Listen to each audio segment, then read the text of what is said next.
This is Defenders TV Podcast, episode 98, where we're talking about Iron Fist, season 1, episode 9, The Mistress of All Agonies.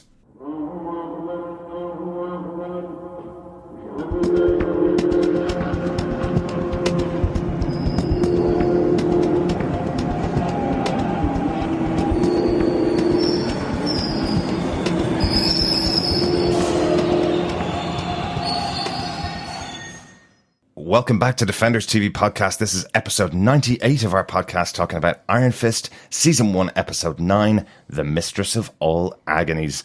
I'm one of your hosts, Derek. Hi, I'm one of your other hosts, John. And I'm your other host, Chris, aka Siri, if you listened to the last episode. Thanks, Sorry, Derek. Chris. Thanks, Derek. Well, we do like to have a couple of outtakes if we find them in our episodes, so have a listen to the end of the last episode, the last minute. A little bit of fun with poor little Chrissy. Wait, hold on, wait. For anyone, put me on loudspeaker if you're listening right now. Okay, Siri. Okay, Siri. Okay, Siri. There you go. Hey. All right. There we go, guys. So we're into episode 98, 2 away from the centennial. Yeah, a few episodes away from our 100th episode. Big milestone for us. Please leave a voicemail for our 100th episode on anything to do with Iron Fist, the podcast, you name it. It's all within scope of the 90 seconds. You can talk about Siri if you want, or anything to do with the Defenders TV podcast. Even some of the interactions, say, between Daredevil Season 2 and Iron Fist, or Luke Cage and Jessica Jones, anything like that, be really interesting to hear, and so we can involve everyone who listens, everyone who interacts with us on Facebook and Twitter in the 100th episode. That would be really good, because of course we do this not only because we enjoy it, but also because we have a great time with the community around Defenders. Absolutely, yeah. If you want to leave a voicemail for us, just go over to defenderstvpodcast.com. Just click on the send voicemail button, where you can record 90 seconds of your thoughts and pop it into us. Otherwise, you can just record it on your phone and send it as an MP3 file to feedback@defenderstvpodcast.com. But we'd love to get your voice on the podcast for our 100th episode. We've been doing this for just over 2 years now. Been really great fun. I always really enjoy hearing from the listeners. This is the 9th episode of our Iron Fist coverage, which, as you know, is coming out on Tuesday the 11th of April. New episodes come out every Friday and Tuesday each week, with our episode 10 review coming out on Friday the 14th. What that means is our 100th episode will be out on Tuesday the 18th of April. We're hoping to record it on Good Friday, so our 100th episode will be a great Friday, right? Absolutely. Yeah. Do we think the Queen will send us a letter like she does everyone else? She moved from birthdays to podcasts because that's kind of more important now. I like it. That would be quite cool. Get in contact with Lizzie, John, as our English representative. Can you get in contact with Lizzie? Yeah, Liz. I've got her on speed dial, you know. It's either that or we'll get crucified on Sunday. Excellent. Speaking of sweet zombie Jesus, we do have a connection on this episode to Easter, really, don't we? We certainly do. Well, this is obviously our spoiler-filled episode. I hope that didn't spoil you. Make sure you've watched the episode before you listen on to any of the rest of our discussions about this episode. We'll be here when you come back. Don't worry. But I think it's time to get into our discussion of Season 1, Episode 9, The Mistress of All Agonies. You guys ready?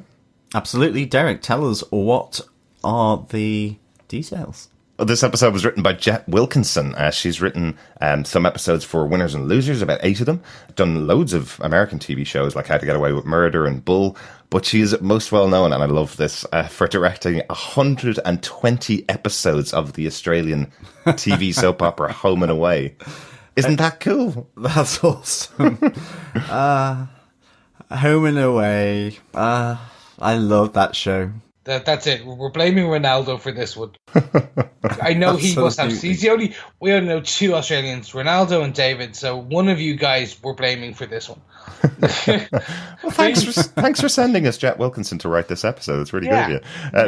And fair play to her for writing some, fairly good episodes of Home and Away. Loved that as a kid. It was great. It's always on the beach. I mean, what's not to love? But usually every second line is something like, "Get away from me, you flaming galah," isn't it? I think so. I think this is where actually Australian stereotypes came from, was Neighbours and Home and Away. Without a doubt. But anyway, the episode was directed by Pat Charles, worked on the TV show Bones with David Boreanaz, Angel himself, and at the 20th anniversary of Buffy, which just happened last week. That's quite a good connection there, I think. Absolutely. Another fantastic TV show. Excellent. I love Bones because I've watched nearly every episode of it. Cool. I think it's time for John to tell us what they gave us with his synopsis for this episode. Yes, I shall be the UN Peace Force here by coming in with a synopsis and boring everyone to death. That's how the UN Peace Force works? Absolutely. Oh my god, I thought they were military. I didn't know they actually just bored people by reading synopsis.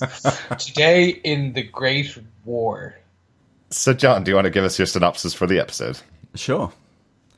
In a pond somewhere in New York, the figure of Harold Meacham, aka the zombie ice cream killer, rises from the shallows and begins to remember his past events of his previous zombie existence. In the meantime, Danny and his crew return to New York with Madame Gao. At the dojo, Danny, Colleen and Claire try to extract information from Gao using at first some light interrogation techniques, but resorting to sodium thiopental, the truth serum, to force her to talk. However, Gao is more resilient than they thought, resisting all their attempts to gain intel on the Hand. Colleen begins to fall ill after it is shown that she was poisoned from an injury during the fight in Anjou. Meanwhile, Ward returns to the penthouse where Harold feigns forgiveness before planting drugs in Ward's car and sending him to Birch Psychiatric Hospital. As Colleen's condition worsens, Gao's men attempt to rescue her but are foiled by Danny, Claire and Colleen's mentor, Bakuto, who then instructs Danny to use his chi for a very different purpose. As they escape the dojo, an unknown mysterious figure arrives outside after coming from Rand Enterprises. However, back at the penthouse, Harold becomes more unstable as he kills his assistant Kyle. But an unexpected guest at the apartment seemingly restores his fatherly humanity. I think this leads us nicely on to point one, half-dead Harold and the ice cream killer, which kind of reminds me of Dexter with the ice truck killer. I must admit that's exactly what I was thinking when I wrote that point. This is great, though. This is one of the first times we've ever had a huge twist in the show happen right at the start, so we're able to talk about it at the beginning of the podcast. I think every other time we've been holding ourselves back from the big moment at the end of the podcast. This time we see a dead body rising from a lake in New York, and it's Harold Meacham. We got it right, boys. I know. I started watching this, and literally within first 6 minutes, I was like texting you guys going, have you guys watched it yet? Like trying to be like not too enthusiastic. Yeah. I was like winding my words, and then you went, yeah. I was like, oh my god, we got it right. Uh-huh. Yeah, that was awesome. I can't believe it. Yeah, I loved the way he came out of the pond and kind of slid up the bank. I just loved his. You know, you could tell obviously his memories weren't there, and they were gradually came back. I mean, he put his hand into a boiling water to try and get the hot dog out of it. I've been that hungry before, though. He was vomiting something quite grim, actually, as well. It was quite interesting. He went for the hot dog because he needed something to eat. He found the smell of the hot dog being hugely attractive, and then he basically threw up in the park and went, "I'm good." So I don't know. In Zombie Ward's brain, I guess the two are kind of interchangeable, either eating or doing that. I don't know. Yeah, but it was really good. I mean, we should have obviously. Our prediction maybe isn't as insightful, given that he was a zombie anyway, because he had been resurrected again. So, but it's just now that he can resurrect multiple times, like Nobu has been able to do. Yeah. And who knows what's going to happen to Elektra? She's going to come out wanting to eat brains and gain knowledge. Have ice cream. Or have ice cream. That was kind of the point, I suppose. I think they've set this up from the start that Harold Meacham would be coming back. Was really surprised when he was killed because obviously it's David Wenham. But yeah, they set it up that he did die and come back to life before we even started the show. That was kind of the setup of the character. And really what I think they're doing here is kind of setting up something for the future of the Defenders. As we saw in Daredevil Season 2, and hopefully you've watched that, Elektra has died and has now been brought back to life. So I think what they're setting up here is Elektra's going to follow this character arc. She's died, she's been brought back to life. The people in her past that she's loved and cared about, like Matt Murdock, obviously, they will now be enemies to her. She will be more of an evil character than she was in the series. She probably won't be fighting alongside Daredevil this time. She will be going after the people that she loved, just like Harold does in this episode. He starts to get a bit more evil towards his lovely attendant, Kyle. Yeah, I mean, David Wenham was fantastic here. Like, really good sort of acting chops on display. You know, I think just how he portrays that kind of bamboozlement and disorientation, and then kind of trying to reintegrate back with other people, whether it's just the hot dog stand attendant or seller, or just the woman on the street. And ultimately, people who maybe are closer to him, like Kyle, you know, and Ward. Yeah, one thing, did you notice? He didn't bleed. Mm-hmm. He pulled that knife out and there was no blood. I know. And I'm like, so he is now full on dead. Because when he cut his finger off, he bled. Yes, he did. Yeah. He did, yeah. Or maybe that's what all the gunk was. Maybe the blood kind of solidifies, but then as he kind of warms up to temperature, or something, or gets more alive. I don't know how these things work. I'll have to go to the New Testament of the Bible just to see how zombies work. Or The Walking Dead. Or The Walking Dead. Well, he's not a zombie, you know. He's. I reckon he will bleed. I know what you mean, though, Chris. Like, he was fairly. He felt more resilient, more like he would be able to take pain better. And I wonder if that is. He says to Kyle in the back of the car that, you know, what would you do if you'd found out that you were effectively immortal? That realization that Harold ultimately gets there, it is probably important for him now moving forward. He probably just thought it was a one-off before, and that, you know, if he dies again, and that's it. Well, that's why he was drinking that absolutely horrible drink, wasn't it? And that's why he throws it out the window, because he's like, I don't need this stuff to take care of my liver anymore. I can come back to life. Absolutely. And we have a whiskey watch on that point. Because, yeah, he shuns the milk thistle garden plot drink for a bit of bourbon. He asks Kyle, do we have something stronger? Bit of bourbon. Now, he doesn't pick bourbon, I don't think, but we do have a Johnny Walker Black Label being swigged by Harold here. Nice to have Whiskey Watch back. Yeah, good to have Whiskey Watch back. A nice crossover with Jessica Jones. I love the fact that there were tiny bottles, though. Oh, of course. Yeah. I personally love the tiny bottles because I feel like a giant. It's just like, I'm going to get so drunk on this. Hopefully there's hundreds of tiny bottles, though, of course. We're going to see the next episode is him waking up just in like, and making a snow angel of a tiny bottles of bourbon. And just like, they're all empty. Absolutely. But I did love that scene in the car, just quickly to go back to it. I love the question to Kyle, the innocent intern, where he says, what would you do if you found out you were immortal? And he goes, I'd eat ice cream for breakfast and lunch. And he goes, amazing. And Kyle goes, thank you. And Harold's response is, it's not a compliment. Which I love. I love the long-suffering Kyle. I'm so glad to see him back in this episode for the final time.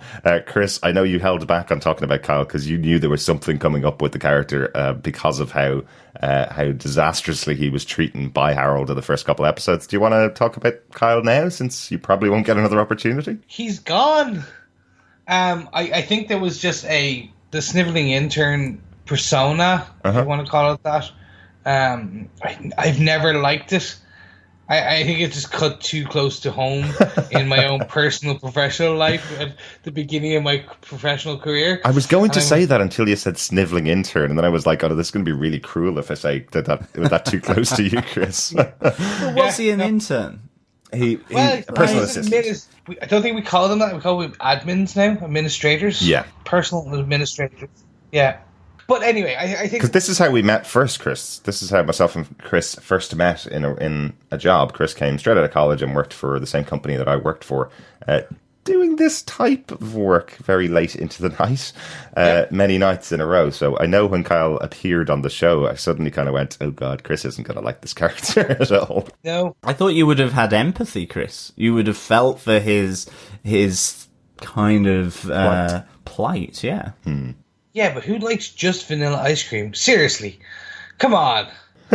Like, he got offered cornflakes flavored. You always go for the weird ones. Like, 'cause then you're like, oh no, that's disgusting, but at least I tried it. Well, let's go on to the ice cream killer moment, where Harold thinks he's doing a wonderful thing for his personal administrator. It gives him exactly what he said he wanted if he knew he was going to live forever. It gives him a table full of ice cream. Very cool setup there. I love the moment when Harold just changes with him, though.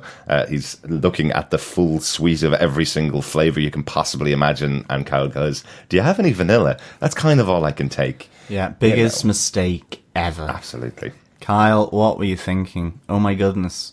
You've always seemed nervous of Harold, and you kind of say the wrong thing at the wrong time. And it leads to what I can only describe as one of the most awesome deaths ever. I love the fact that he was killed with an ice cream scoop. In fact, I do think it's my new weapon of choice for when the zombie horde attack. Oh, you never want to be too close with the zombie horde, though, John. Well, that's true. And I did think, I've just been doing this on Facebook this morning, so people probably think I've gone slightly crazy, but like, I just thought, because I had Zombie Harold in my mind, sweet Zombie Harold, I did think he was kind of going to lift out the brains to gain Kyle's knowledge, put a few scoops of brain ice cream into the bowl, and gain the knowledge. But I love the fact that it's kind of like a rage thing here. I think that's why it works so well. It's not brutal for the sake of it. I mean, it's to an extent that Harold maybe can't control whatever it is that is done to the body or to the mind or both in this resurrection process. That exactly. At the end of the day, he's doing something hugely nice for Kyle after asking him what he would do if he could live forever. And then a slight faux pas, the ice cream faux pas to end all faux pas, makes him switch on a dime. And then as soon as he's done it, he's all remorseful, and he's kind of lying next to Kyle, almost hugging him, saying, like, I'm really sorry. Even though he says, like, the line that he says to Kyle is, just shut up and die, will you? It's like, you know, he's getting that frustrated. But again, I do think there's a bigger piece in this. I don't think it's just about Harold Meacham. It is about setting up what will happen with Elektra in Defenders. I think definitely. That's going to be the big build on this. So if you don't watch Iron Fist, if you haven't seen the series and don't see this scene, I think they're going to have to do a little bit more work with the Elektra character to make you understand that she isn't the one that we saw in season 2 of Daredevil. Definitely, but certainly I think Harold should be the one going to the Birch Psychiatric Hospital.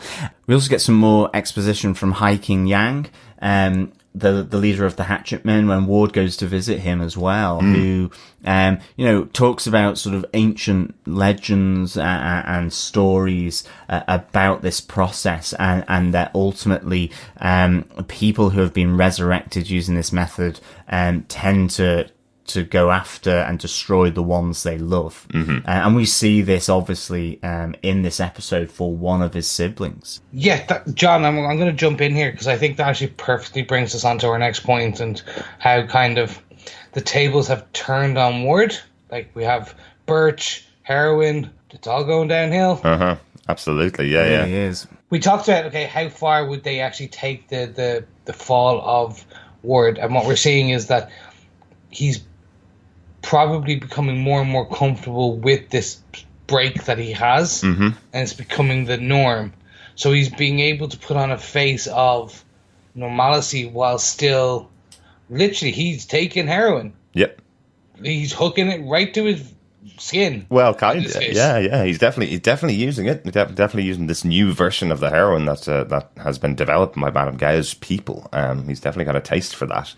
I was really surprised that was actually Harold that placed 100 bags of it on the seat, on the side seat, the passenger seat of Ward's car, to get him set up and sent to Birch Psychiatric. I thought that was really interesting that he would take a step that far to push Ward. And I love Ward's response when the cops see him. It's kind of like, do you think I'm that stupid that I would actually put it on the passenger seat of my car? I love that little moment, but yeah. But I think I was kind of less surprised that he would do that. I was more surprised that when they met in the penthouse, I had no idea what was going to happen here. I did think that we would see potentially Ward in serious trouble, if not the end of Ward. And instead, we almost get this kind of, forgiveness, although it transpires it's completely faked by Harold. Yeah. He is kind of giving everything that Ward wants to an extent. Yes, you can leave the company, I won't order you around, all of this kind of stuff. And it seems as though he's kind of, allowing Ward to go off and get that kind of independence, but instead he's going to make him pay. Absolutely, but it was also a bit of emotional blackmail there as well. He's like, I'll let you go, but that means I'm going to be attaching myself to Joy now, right? You do understand the situation here, Ward. If you walk away, then I have to talk to Joy. I can't run the company without one of the two of you, so your fault if I latch on to Joy, basically. So I like that little moment as well. I'm actually in John's boat. When that moment started, I was like, this is the end of Ward. Where I thought they were going to take it was Harold kills Ward. Harold, now zombified, feels bad, brings Ward to the hand. Ward comes back. Interesting. That's where I thought it was going. It may still go there. Because I think that's an interesting take, because they literally then they're killing someone off and putting him directly in Rand Enterprises. Yeah. As they can get him back. And I think that's maybe where they may go, but we'll find out. I overall loved it. The car scene for me was a bit like, I don't understand, would that actually work in real life? Like, if you put a couple of bags of heroin on someone's car, would they get arrested and put into psychiatric care? Well, I don't know about psychiatric care. That may just be a little bit of protection from the Rand lawyers or from his lawyers that got him to avoid jail and into Birch Psychiatric. That's a possibility. But yeah, it's very likely that if you left a bag of coke on someone's passenger seat and there were cops on the beat walking past who saw it through a window, they'd probably wait for you to come back and arrest you, definitely. No, I get the arresting part. I was just the psychiatric Birch, or Birch Psychiatric. I was just like, no, he should just be sitting in jail right now. That's where I kind of went, okay, I'll play along. I'm going with you, writers. I'm going with you. The reason why I went with it is because there is that great scene with the psychiatrist again who we saw in episode 2. I like that he's come back and he's dealing with another member of of effectively the board of directors of Rand Enterprises again, like he did with Danny, where Ward is relaying a story and going, I can't tell you this because if I tell you, then you think I'm insane. If I don't tell you, you think I'm repressing something. But yeah, I'm really in a no-win situation here. Absolutely. And that rock and a hard place was played out really well by Ward, and just having the psychiatric doctor back. I've kind of there was points where I was like, he looked like he was kind of another one, because talking about his dead father, and this looks like again another big issue for me to deal with. And maybe we just didn't see something at the prison where he's saying it's my father and they're like going, your father's dead, what's going on? Like, I would have liked to have seen like what you've said, Chris, actually, that he was kind of just neck snapped or killed or something, and then but kind of brought back into the hand as though it was a way of bringing him into Harold's fold, right. Or even just the influence of the hand, and it would maybe tie in nicely with the fact that in the comics, Ward has been shown to become more evil than he is now. Mm-hmm. Yeah, true. I think we should stick with the Meachams. We had a third point on the Meachams, which is the zombie family reunion.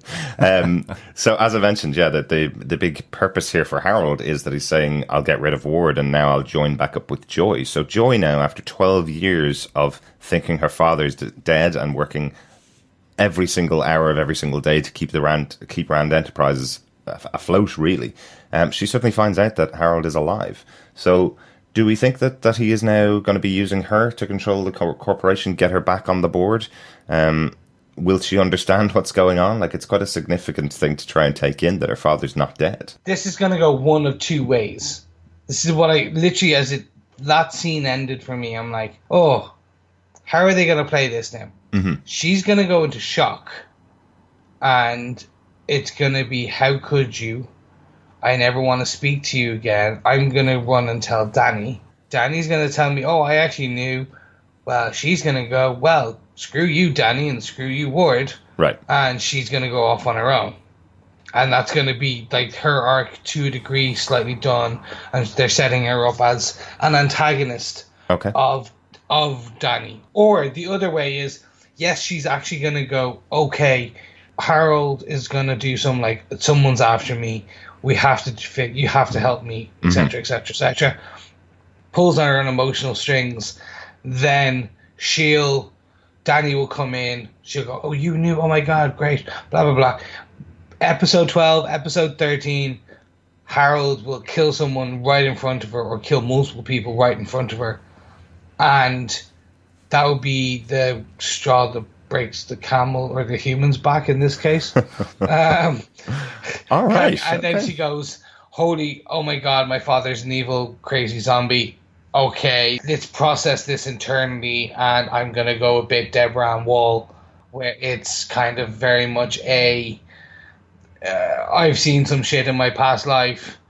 Oh my God. And she's going to end up being that style of character, whereas no man can ever come near me. I don't trust anyone, etc., etc., etc. So by the end of the season, you're effectively saying that both Ward and Joy are going to be completely post-traumatic stress syndrome characters. They're going to be completely destroyed just by Harold, effectively. Yeah. Which makes total sense, yeah. She's a really strong character and has been since the start of the show. She's been kind of left out by Ward because of, obviously, Harold and his relationship.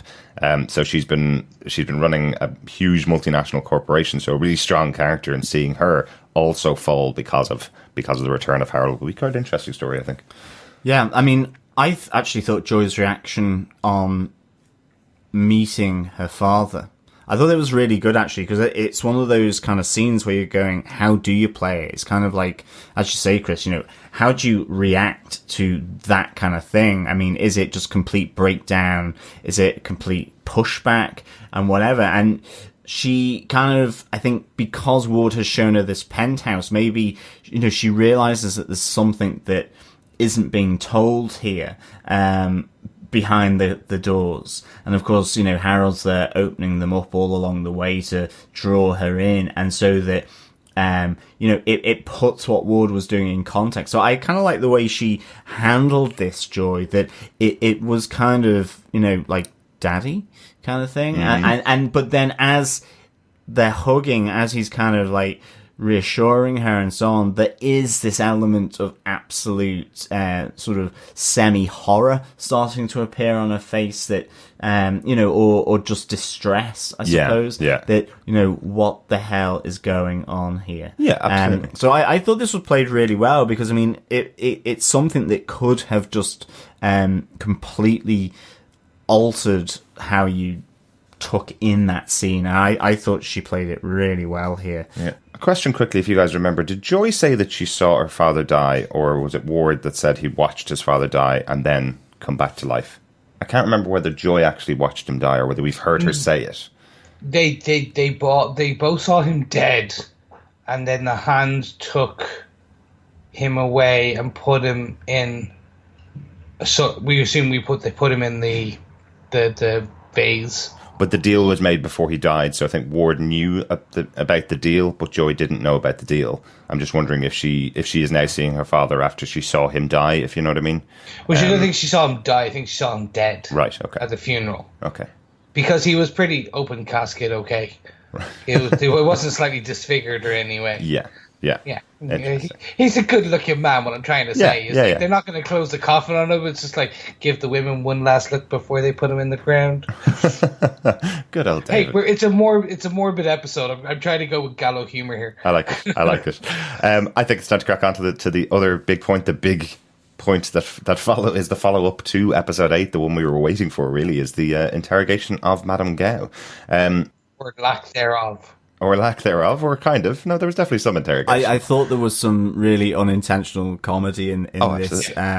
Like, just the worst interrogation ever. I have to say, though, given what we said in the previous podcast for episode 8, that flight back home would be so awkward, it is kind of... You were there going, how did they get Madame Gao back here? And...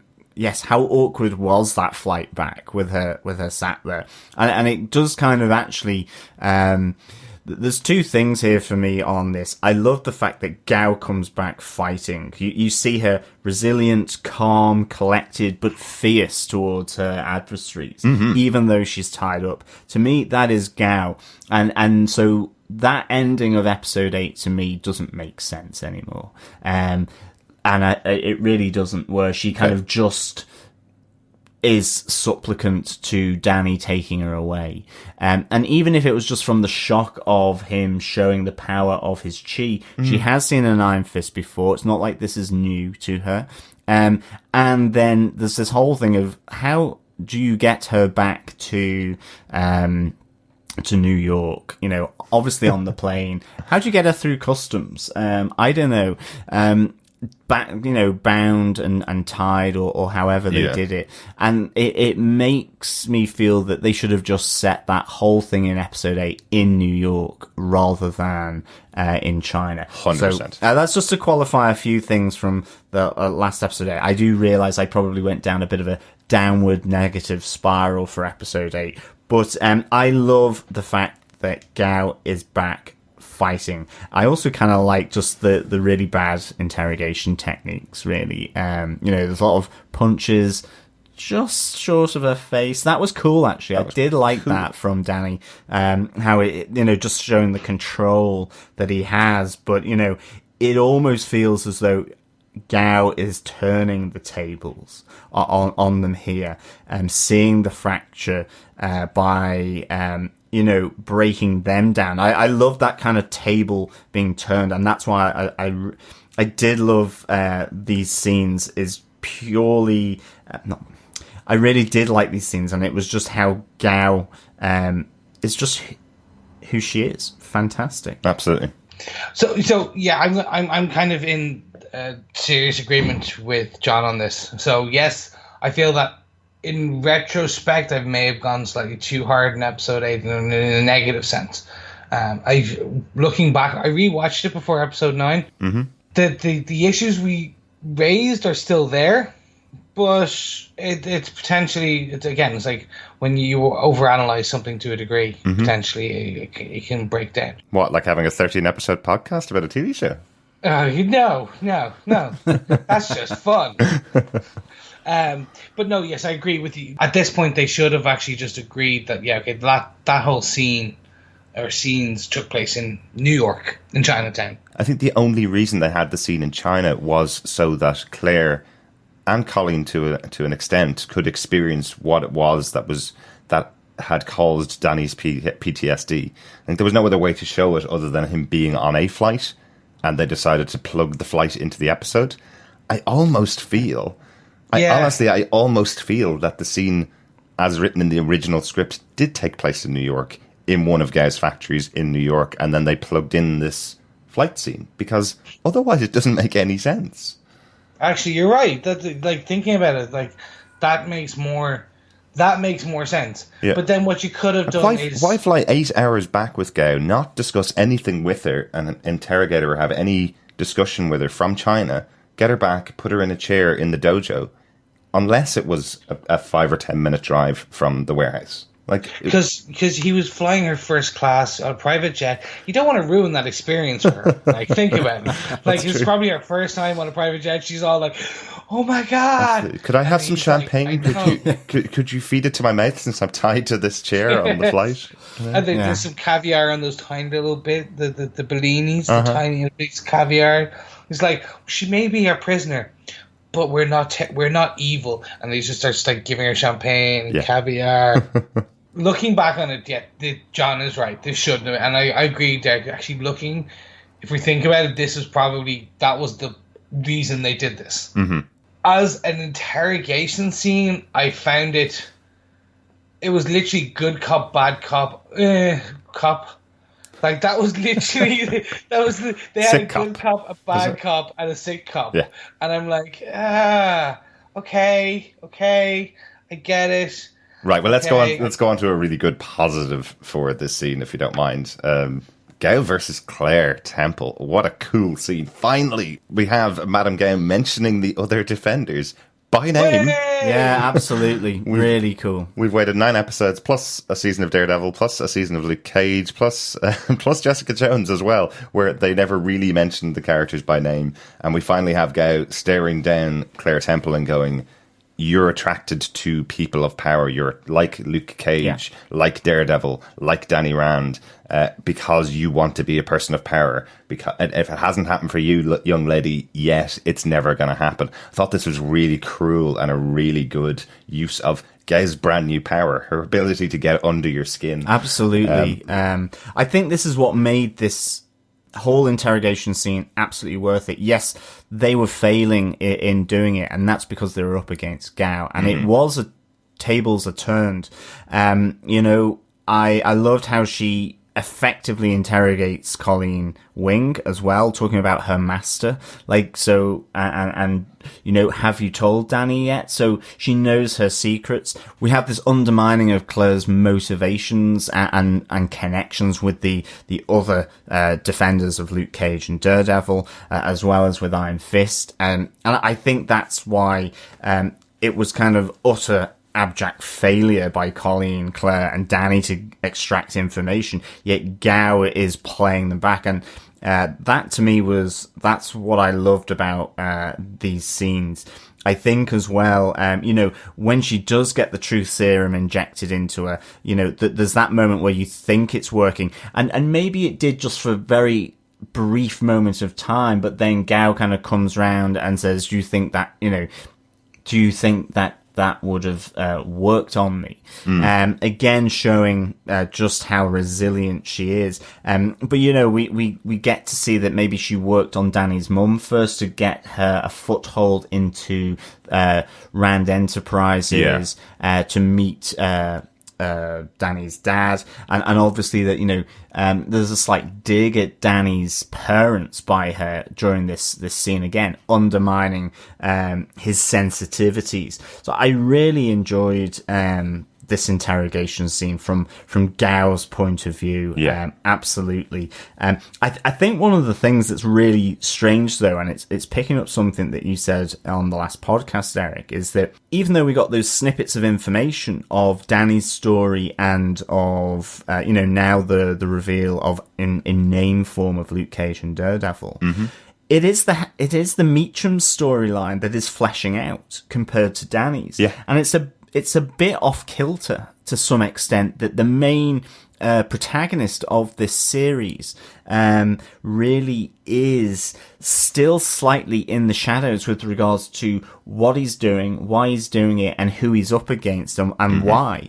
Whereas the Meacham storyline is really fleshing out from a personal relationship way. And so it's kind of interesting. I'm hoping now that ultimately it all kicks off in episode 10, but I'm glad we got finally a bit further in to Danny's storyline through those two little elements of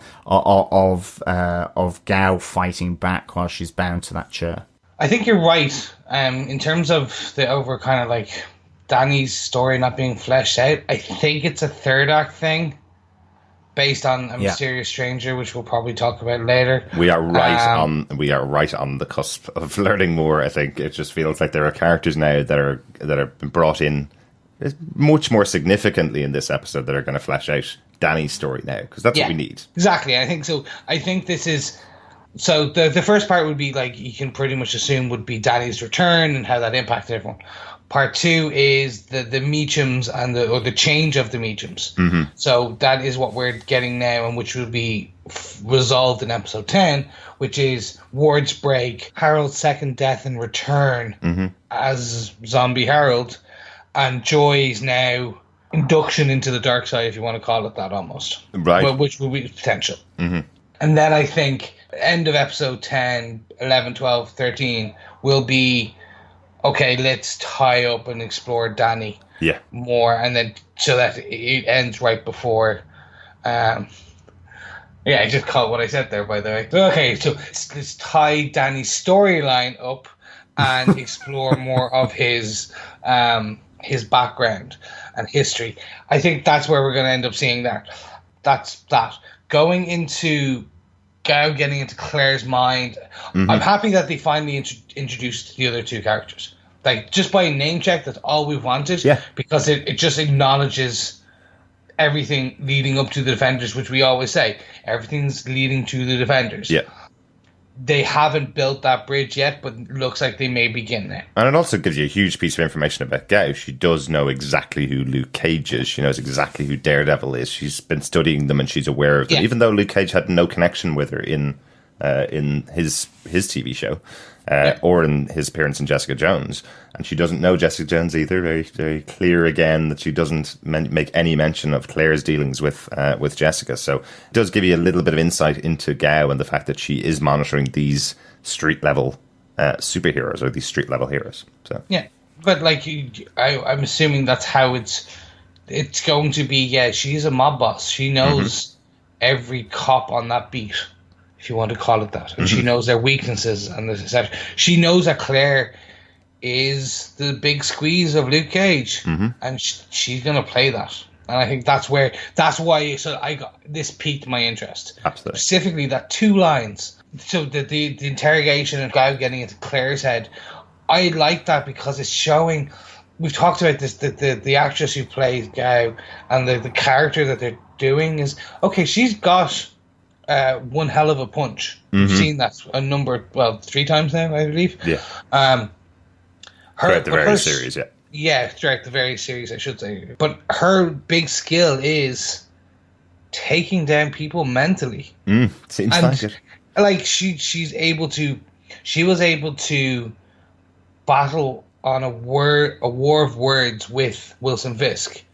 She makes Matt Murdock like uneasy every time he's there. Yeah.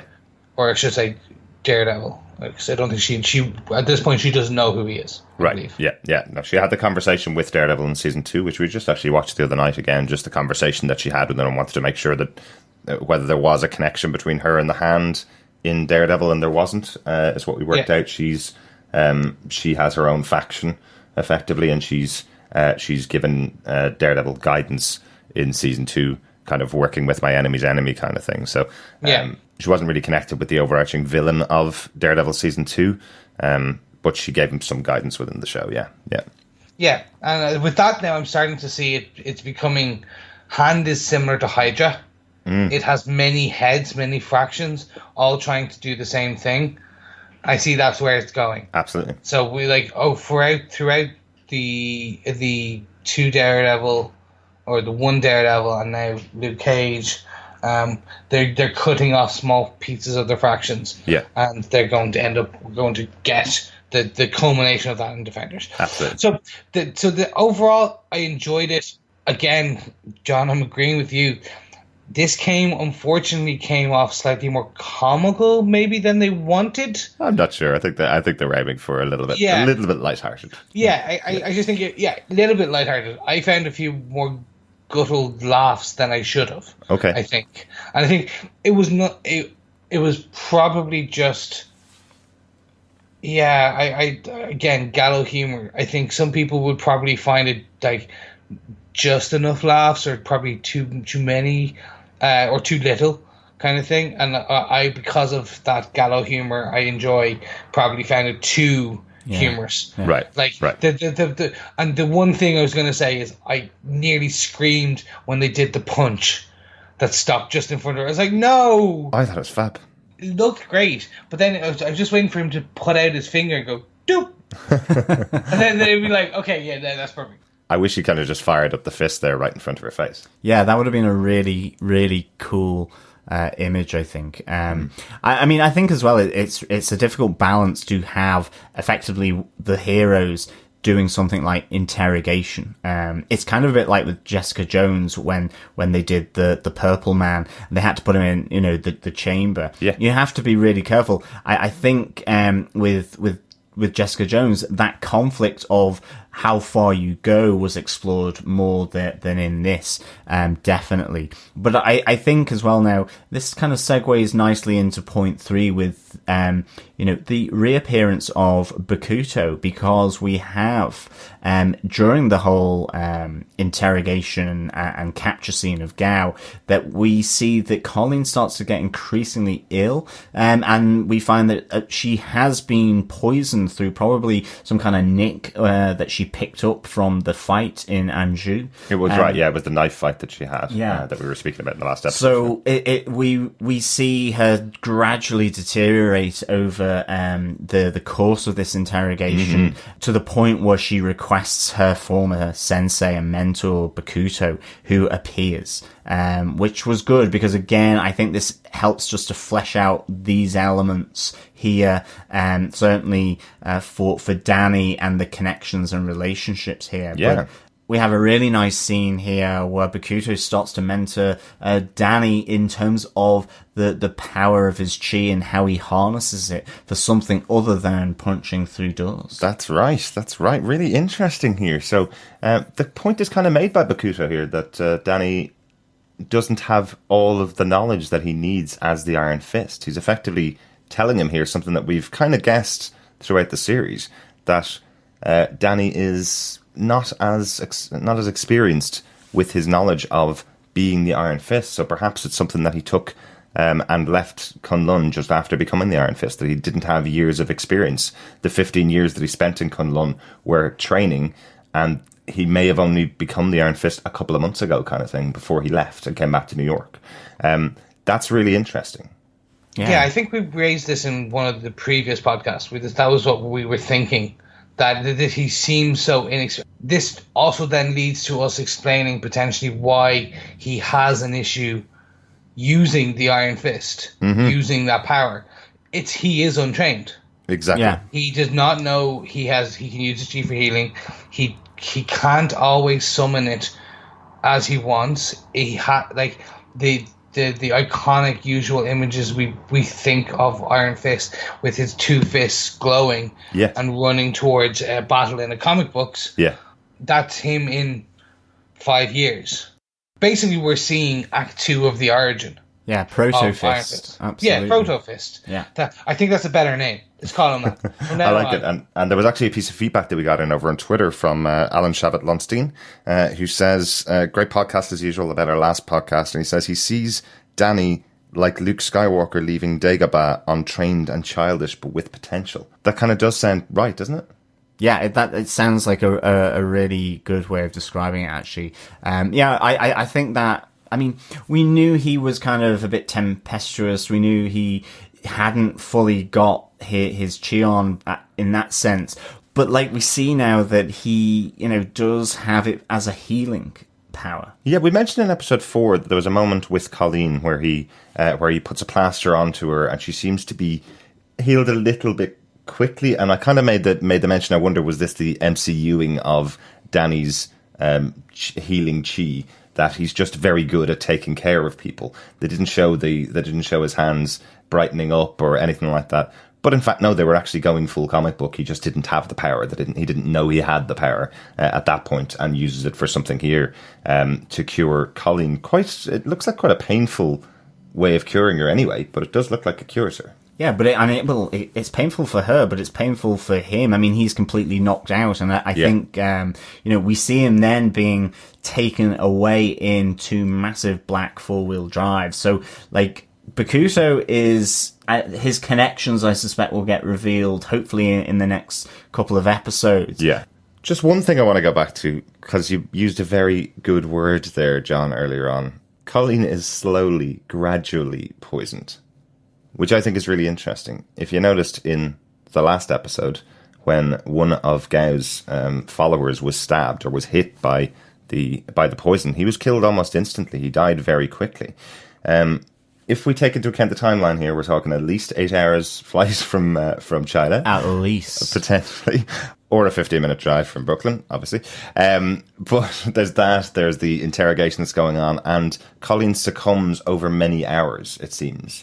So, is Colleen a lot more powerful than we think? Is her connection to Bakuto her instructor? Does that mean she actually does have a bit more power that we haven't learnt about yet? Well, I think she could well be. If she's another zombie, it's going to be a nightmare. I don't think she's a zombie. I'm wondering if he has taught her to harness her chi in some way, even though she hasn't been in Kunlun. Yeah. Does she also have an ability to slow down these injuries? She does say before, after she got stabbed, she says, no, it's just a flesh wound, where I would probably be crying if I got a paper cut. Well, it could be that Bakuto is part of an order that allows people to slow their heartbeat and to control and master their physical body. So I have a feeling that it could be the case. She might not be full zombie, but she's certainly trained in having full control over her body, even down to, a heartbeat, or maybe even slowing the rate of poison. Maybe. I just thought it was an interesting idea that it was taking her a lot longer to get the poison through her body than not. I'm just giving a theory. See if it's right. We like our theories. Chris? Yeah. So I like this was great. We saw Danny heal. On Colleen getting sick, my counter theory is that they're a different fraction of the hand, and that she is a member of the hand, and or she's a lower level member of the hand, or some variation of it. Okay. I agree. So that's where, yeah. But I think she was sent by Bakuto, or ordered by Bakuto, to romance Danny. That's how this romance ends. That hurts She'll my find heart. out. Yeah, and that's how he, going into Defenders, he meets Misty, and they can, the comic book element can kind of go.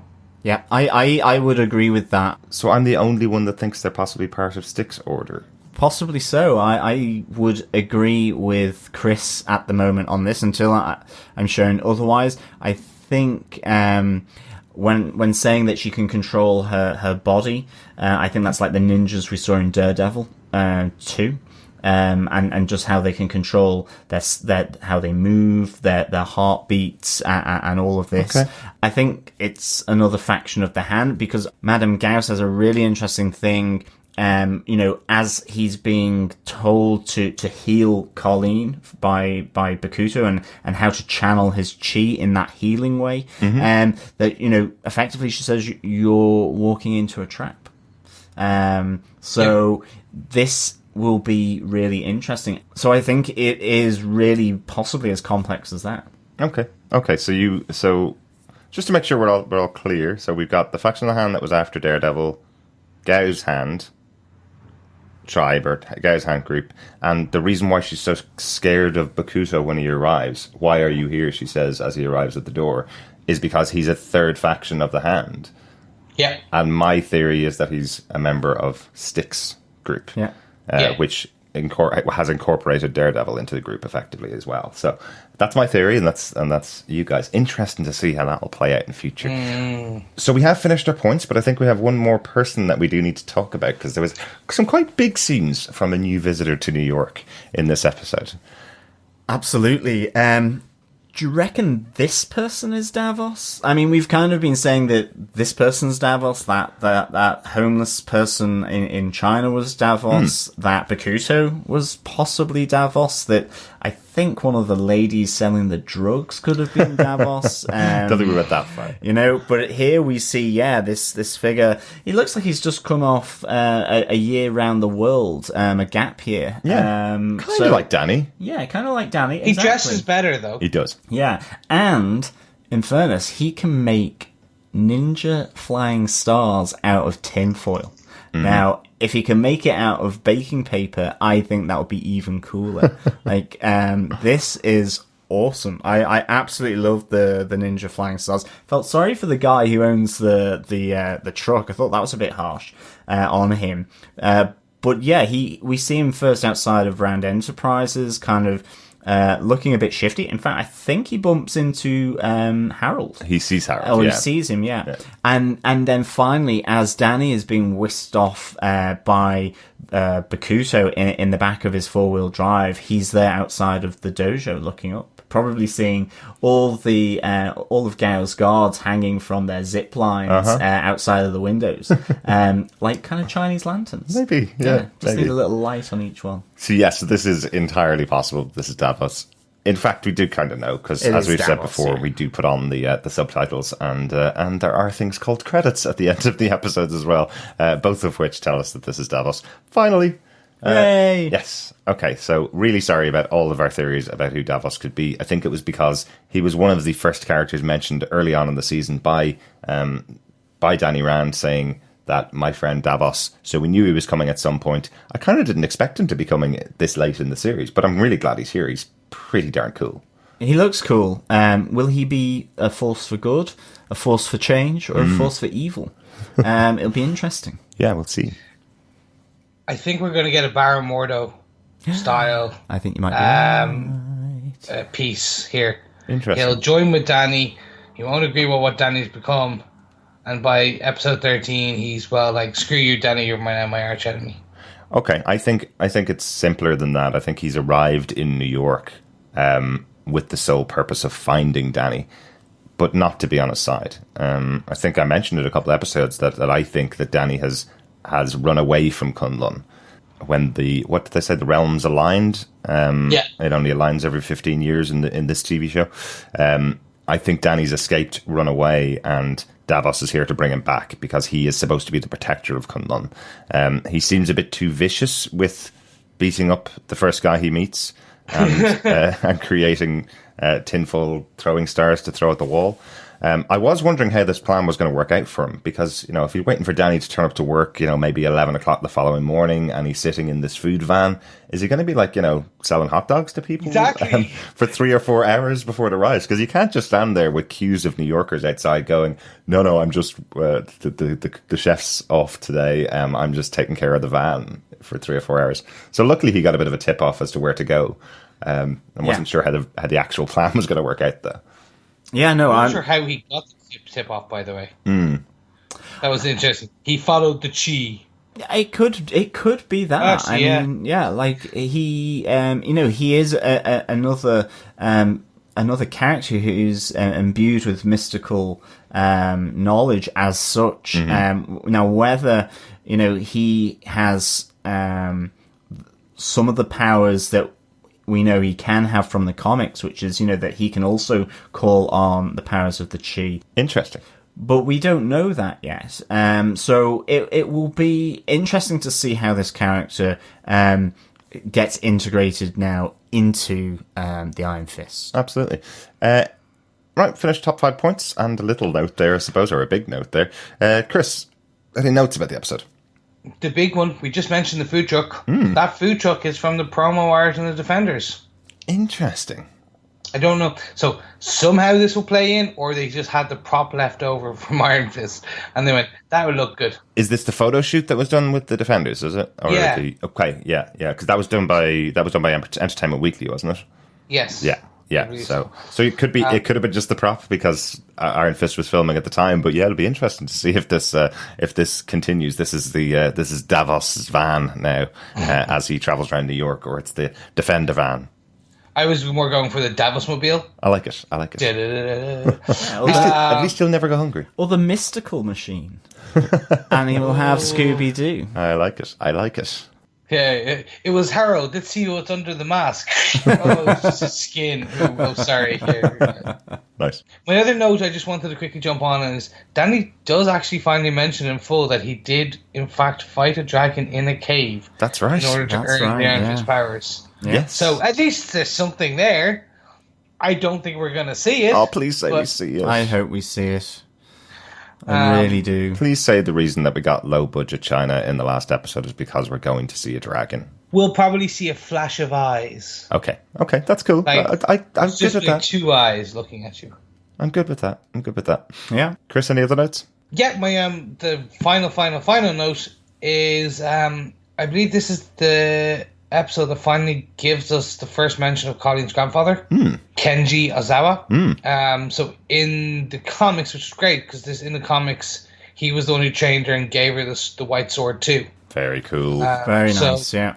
At least they're staying faithful there, and there's some connection. But like, it was a nice kind of offhand comment. I still prefer the dragon in the cave comment. Yeah.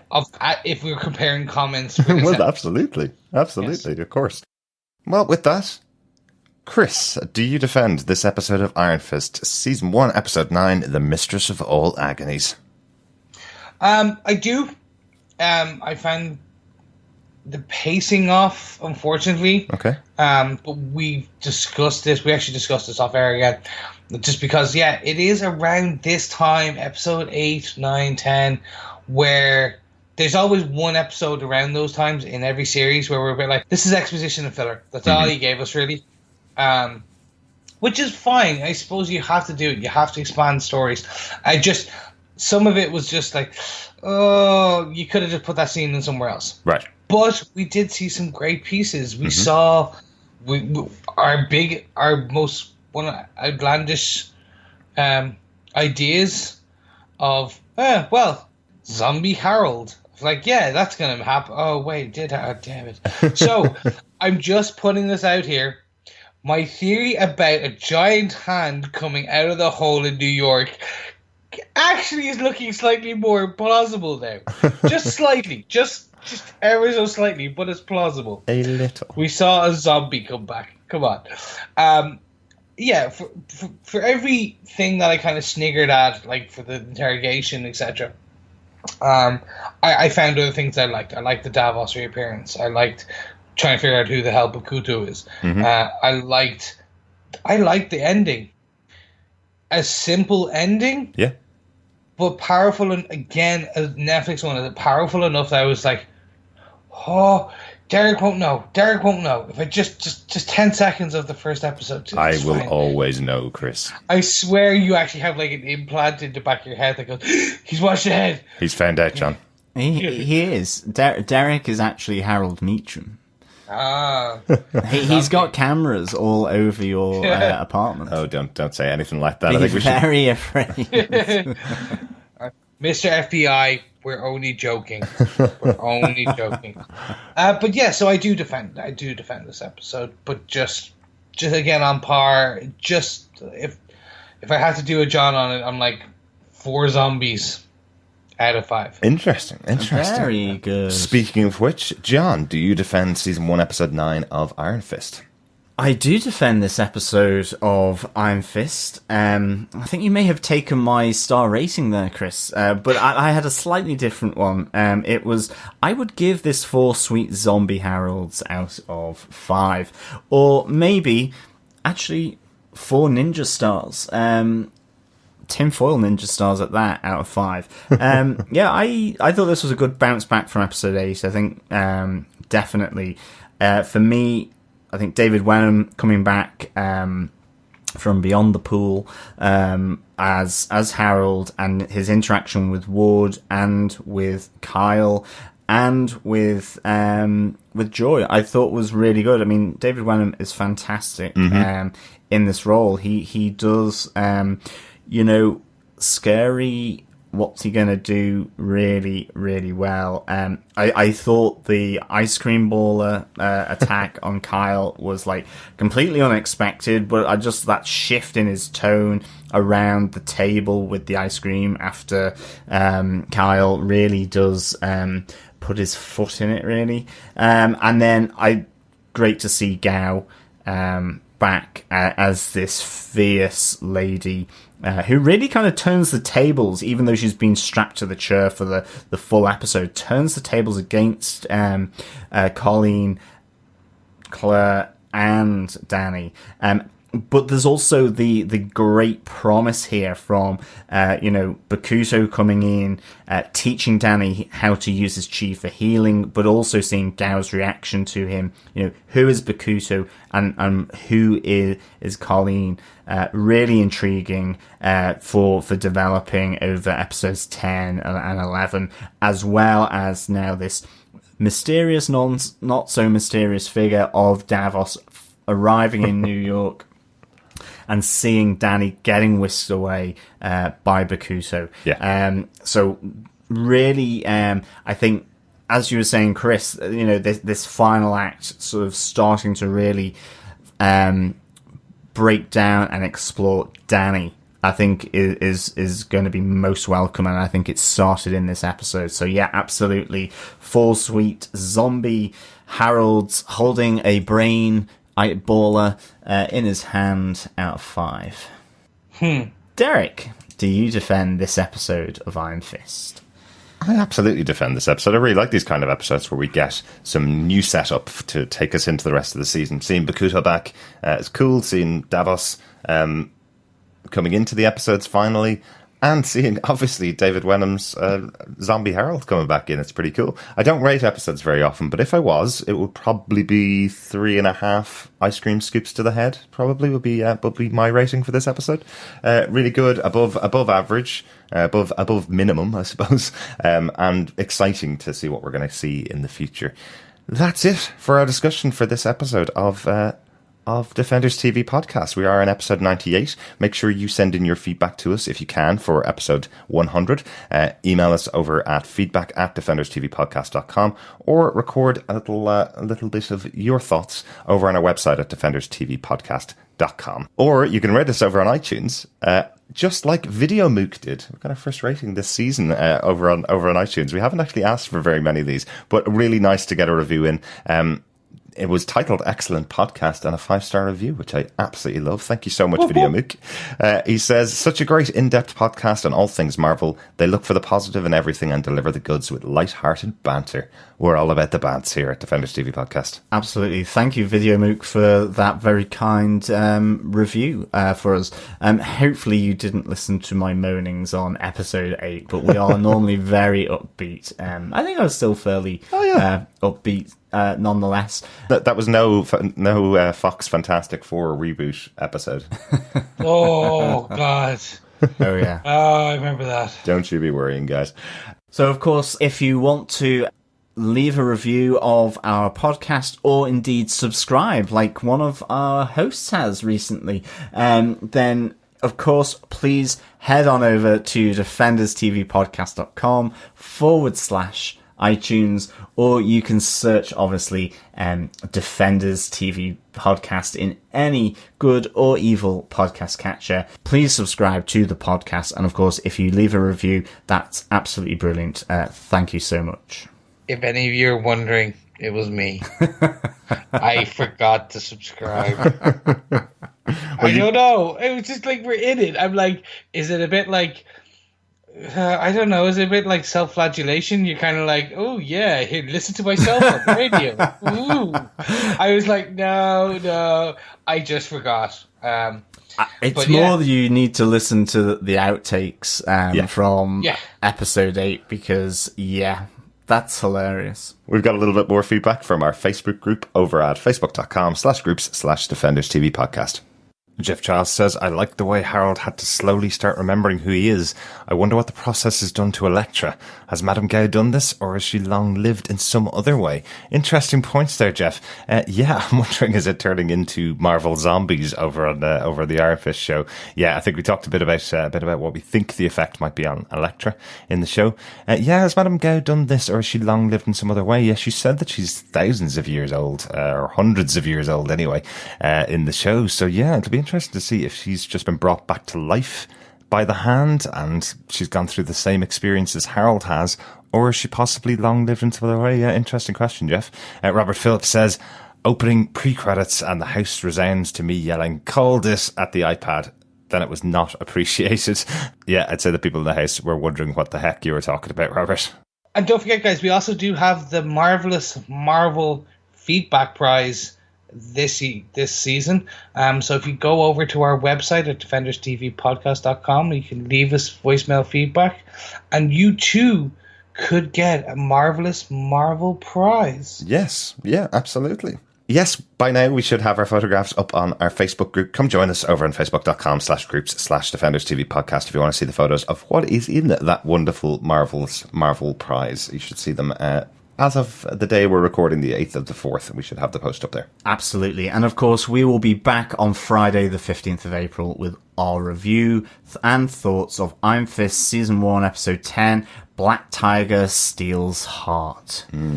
By the way, on this title, I'm pretty much sure my theory about Colleen and Danny, there you go. Black Tiger steals heart. Okay. Colleen steals Danny's heart and then breaks it. But anyway, I'm more interested in just going to watch it. So now, with that, let us say goodbye. Absolutely. Thank you so much for listening. And we'll speak with you next time. Bye. You know, first I can't get you to talk, and now you just won't shut up. That was Claire to Madame Gao, by the way. I wasn't insulting my fellow co-hosts. Bye. Bye. Bye. Bye.